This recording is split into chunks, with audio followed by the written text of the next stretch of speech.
Hi everyone, we are Fidel and Nikki. well, today we're inviting you to our bedroom. Yes, we're actually shooting this video from our bedroom because today we're gonna talk about a domestic issue. Our topic today is domestic violence. So, I'll let you do the introduction. So yes, today we are talking about domestic violence. So many times people pay attention to just the physical violence, the physical aspect. We have different types of domestic violence. So I'm gonna mention the four common one I can just remember. We have the physical violence, we have a sexual violence, we have stalking, and we also have a psychological aggression. Love, do you have any more? Well, you're right. Whenever we talk about domestic violence, people always think about only the physical aspect of it, but domestic violence is not limited to physical violence. It's not limited to hitting and, dragging and stuff like that. There's also the psychological, aspect of it, some violence, some marriages, some people in marriages are intimidated by their partner, psychological intimidation, stalking, When we talk about stalking, people sometimes we think only about, we think only of situations where, like two people that used to be married or used to date, separate and one party is stalking the other.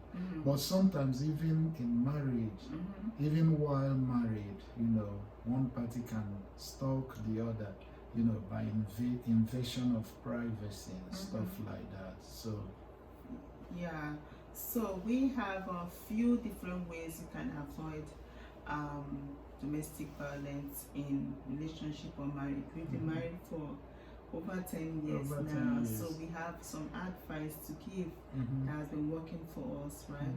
So the first one I can mention is safe communication. Love, say more about well, communication is very, very important because if you can't communicate, the energy wells up inside you, and it has to come out, some way or the other, one way or the other.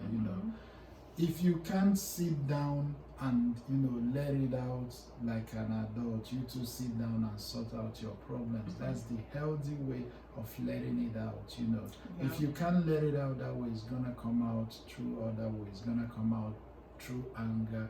It's gonna lead to violence, and all these are unhealthy ways of letting out your anger. So communication is very important. It's very important that you patronize the values that are important to you.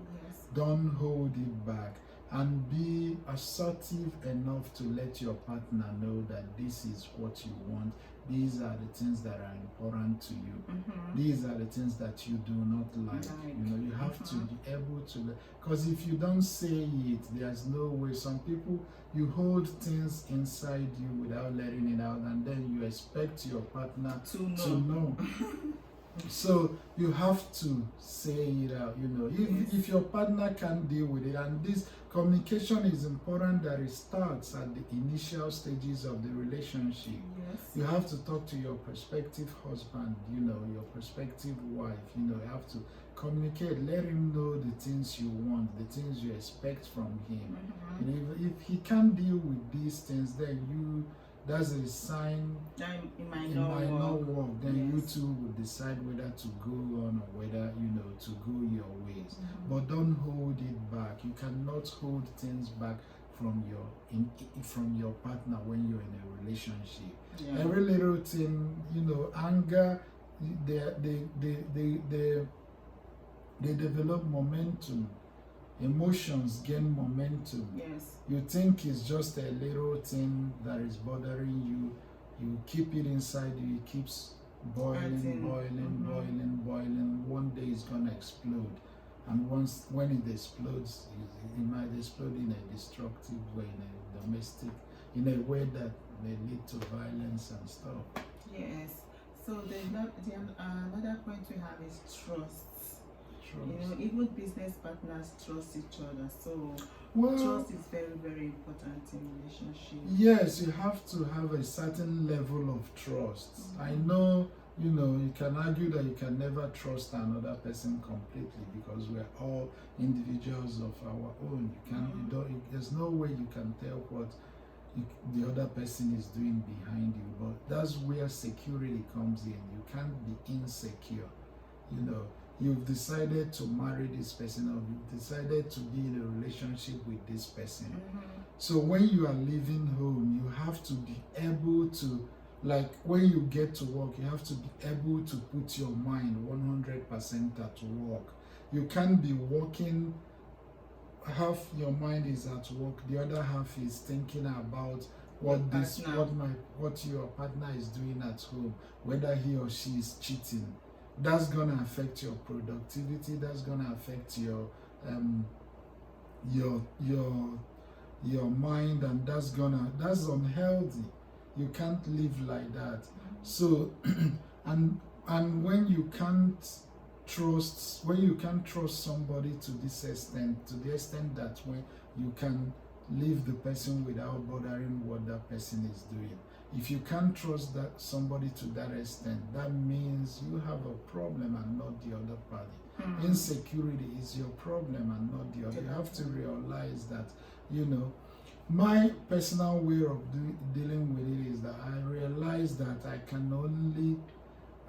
I can't control what other people do. I can't control how people treat me, but I can control how I react, and I can control how I behave, what I do, and that's all you need. If you do the right thing, I know what I'm doing the right thing. I believe in the law of reciprocal action. I believe what I'm doing, as long as I'm being honest with you, my honesty is gonna protect me. So I'm not worried about what you're doing in my back.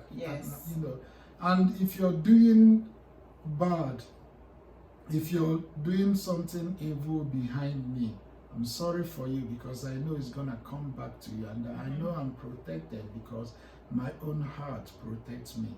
So that's all you have to worry about. Worry about what you do and not what your partner do. And once you leave home, you go to work, put your mind at work. You're driving, put your mind at work, at your driving. Whatever you're doing, put your mind there. Don't go about thinking, what is she doing now? I wonder if she's with, do you understand? You can't go through life like that. It's gonna affect your mentality, it's gonna weigh you down, it's gonna affect your productivity, your whole life is gonna crash. Even that marriage is gonna crash. It might crash over you. And once you start wondering too much, imagination comes in. You start imagining, your mind start making things up. The person may be 100% honest, So concentrate on what you're doing, and let the other person do what they're supposed to do too, right? Exactly. Yeah, so trust. Another point again, boundaries. Yes. Which should be very, very important. At least from the beginning of the relationship, both couples or both people have to sit down and set a boundary. This is what I want to take. This is what I won't take. This is what I will take. This is what I won't take. Right. Yeah, it goes hand in hand with that communication. It should start at the beginning, at the initial stages of the relationship. You let you let your partner know, these are my boundaries. Some people, for example, the cell phone. In our marriage, we go through each other's phone. You know the password to my phone, I know the password to your phones. You can answer my messages, you can read all my messages. But some people have a problem with other people handling their phones. They feel uneasy when another person is touching their personal stuff like their cell phone. Doesn't necessarily mean they are cheating or doing something bad. That's who they are. And if you're like that, you have to let your partner know from beginning. This is this is my boundary. Please don't touch my phone. It makes me uncomfortable. It makes me on it. So even if she's not at home, even if she's bathing and this phone is, on the desk, not to touch it. But if you can't, deal with this, if you can't, then you let her know from the beginning. Oh, no, I have to be going through your phone. If that's who you are, you let her know. Then both of you decide. But don't just jump into the marriage or into the relationship believing or expecting that you two are, you two see everything the same way. Yes. Some little things may not mean anything to you, may mean a lot to her. Yes. Some people don't want their husband or their wives to listen or know when they are talking to their family, their parents or their brothers. These are the things you let your husband know or your wife know from the beginning. This is my boundary. Let's keep this boundary. It's very important. Yes. Another thing is a mutual respect. Yes. Both couples having respect for each other, because when I believe when two people are in a relationship, like before they get married, that respect is there. The woman respects the man respects the woman. But when they are now married or when the relationship grow older or longer, they tend to lose guard. Disrespect starts coming. Familiarity, yes. Disrespect starts coming in. Yeah. Well, you have to understand that we are all human beings. You have to respect your partner, respect yourself, respect your partner, respect, mutual respect. Yes. So you don't take for granted. You don't say, oh, I know this person, we've been together for, you talk to the person anyhow, treat the person. You still have to respect the person, appreciate the little things they do, and the final point again is to build support system. Have a support system, right? Yes. The problem is that, especially in places like Nigeria, where they see marriage as a do or die affair. Once you're married, you're gonna stay married for the rest of your life, But it shouldn't be like that. Marriage shouldn't be like something that once you're into it, you're in it for the rest of your life. If you're going through abuse in your marriage, there's absolutely nothing wrong with living. Yes. But this is where family comes in, mothers, fathers, brothers, sisters. When your brother or your sister comes home and tells you, you know what, I don't want to marry this person anymore. All you have to say to the person is, you know what, I'm your brother. I have a home for you here. You can stay with me until you get back on your feet. Whatever you decide, I'm here for you. If you decide to end the marriage, that's fine. I'm here to support you. If you decide to remain in the marriage, that's also fine. But, respect that person's decision. Yes. And there's no point going into, what exactly happened. I don't think that's necessary. We saw in this Nigerian movie where the family followed the woman to the husband's house to beat the husband. What's the point, Yes. The day they got married, the woman brought the man home and told you, I'm going to marry this man. You say, oh, good. If one day she comes home and tells you, I want to end this marriage, you should all say, oh, that's your decision? Are you sure that's what you want to do? Fine, good. Yes. Marriage shouldn't be, like in America, they have what they call irreconcilable differences. I have friends that, one day I see them with their wife. The next day, they are no longer married. Oh, what happened? Oh, it didn't work out. That's it. Yeah. It shouldn't be a big deal, because that's why a lot of people stay in abusive relationships. What will my father say? What will my mother say? What will my brother say? What will my friends say? You don't owe anybody any explanation. It's your life. Yes, that's you true. Made a mistake by you chose the wrong person. Okay, we all make mistakes. It's better you walk out with your life. It's not a do or die. And when your friend tells you that he's ending his marriage or he's not married anymore. Don't make it a big deal. Don't put him on the spot. Don't start asking him. You say, oh, really? Okay, that's fine. We are friends. Yeah. If you need my help, I'm here for you. Yes. I know going through divorce can be difficult, but I'm here to support you if that's your decision. You can also tell him, if you decide to stay, I'm also here to support you. Yes. What can I do to make you guys work? How do I help the marriage? Yes. If they decide to stay, but let the decision be theirs. That's true. That popular musician in Nigeria that just died of domestic violence. It's too sad. We are not encouraging anybody to stay. She probably stayed because her pastor told her, married your God hates divorce. Yes. Who told you that? Yeah. But God hates divorce. Does God like violence? No. Does God want you to be killed? No. Okay. So yeah, that's very sad.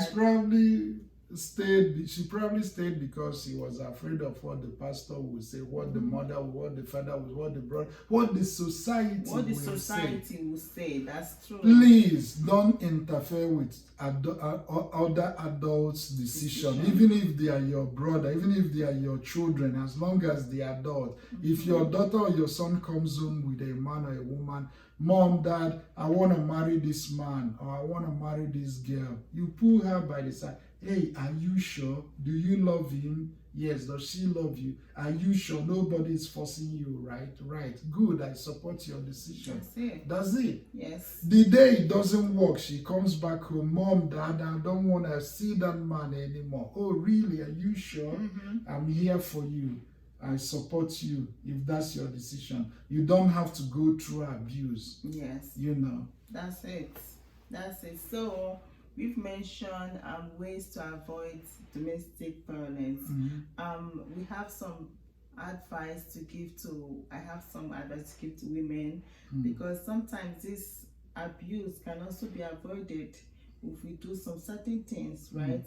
Like women, when we upset, we tend to talk. We talk that we start abusing our partner verbally, and most of us or most women don't know that that's abuse too, because that's verbal abuse. So women, when you are upset, watch your word. Don't talk too much. Don't abuse your husband verbally. Don't even initiate violence. That's the worst one. Like trying to slap him or push him. Some women think it's okay to hit a man because from childhood we teach men don't ever hit a woman. But some women think it's okay for them to hit a man because they are women. No, nobody should hit each other. No, nobody should. What do you have for men? Well, my first advice to men is that my grandmother taught me from childhood, men don't talk as much as women. So when you guys are arguing, once she starts running her mouth, don't talk. Don't try to sit down and confront and you two start talking back at each other. She's gonna win because she's a woman. She knows how to use her mouth. And that what's gonna happen is that she's gonna say some crazy things. You're gonna get so frustrated that you're gonna, guess what, hit or do, because men, that's how we express our energy. We fight it out. Women talk, they yell, they abuse, they curse. Men hit, So what do you do when she's talking? Don't try to compete with her with your mouth. Don't try to talk back, Secondly, when it gets to that point and when you're upset, when you notice that you're getting upset or she's getting upset, she starts to talk, pick up your car key, leave the house. Go out, drive out, go and have fun, go spend time with your friends. Me, I like driving around, long distance driving. Sometimes I drive for an hour, but it clears my mind. It's one of my hobbies, driving. So by the time you drive for 30 minutes, your anger has gone down, your thoughts, you can now put things in perspective, because Yes. you never want to act or even speak when you're angry. That's being a man. That's what my grandmother taught me. When I was small, I get upset, I yell, no. She would tell me, that's not being a man. Men keep their mouth shut, and I've seen the wisdom in that. If you learn not to talk or act when you're angry, you're gonna really save yourself a lot of trouble, and you're gonna gain people's respect. Yes. So pick up the car key and leave. Go to a friend, go to a family member, but go to a friend, go to a family member. But the problem is that some friends, when you go to them, they start asking you what happened, and then you start telling them, and they start telling you their own opinion. Yeah. So if you have such friends, don't even let them know what's going on. Just keep it to yourself until you're able to calm down and put things in perspective. Yes. And friends, like I said again, I'm gonna say it again. Friends and family. If your friend comes home, I'm having problems with my wife, don't judge. Don't tell him, go and kick her out. Go and end what your wife did that to you. Go and do no. Just tell him, hey man, you're my friend. You can stay here until you don't go back there when you're upset. You can stay here until you calm down, until you get back on your feet. But I want you to know that whatever decision you take, I'm here for you. Yes. If you decide to end the marriage, I'm here for you. If you two want to work it out, I'm also here for you. Yes. So That's it. women, when your husband pick up the key to leave, please don't lock the door. Don't No. go and start preventing him from leaving. I believe when you live like that, you air out where you are, and also I still cool off where I am, and I start calling you to come back home. Believe me, you leave before 30, after a while she'll start calling you, and things are gonna change, that's it. But that's the best way to do it. When you're upset, leave, have the car key, when you're upset, you know what, I'm upset now, you go out, Yeah. So violence, all forms of violence are wrong. Please stay away from violence. Try not to let your marriage, try not to let your misunderstanding degenerate to that level, to the level of violence. Yes. We are not saying marriage is a bed of roses. We're not saying that you guys are never gonna quarrel. Some level of quarreling in marriages is actually healthy. You two are two different people, right? Each, two different background, two different mindset and everything. So you two are bound to disagree over certain things. That's what we're here to. We're here to learn how to work with each other, So there's nothing wrong in disagreeing, but there's everything wrong in letting it degenerate to the level of violence. Yes. So thank you everyone for watching our video today. Subscribe to our YouTube channel. And subscribe, share our videos, subscribe. I know a lot of people after these videos, they come to our inbox and write to us, I keep asking, why can't you guys just put it in the comment section? We want everybody. You put it in the comment sections, people will hear, will read it, it will attract more people, and we learn from each other. Yes. The last video we did about pseudo-feminism. The fraud of pseudo-feminism. A lot of people came to our inbox, oh my, you guys are so right, that happened to me, blah blah blah. But they are so scared to put it in the comment section. Yeah, I don't know why. That's true. So put it your comments. We encourage you guys to put it in the comment section, like our videos, share our videos, and subscribe. Bye. Bye.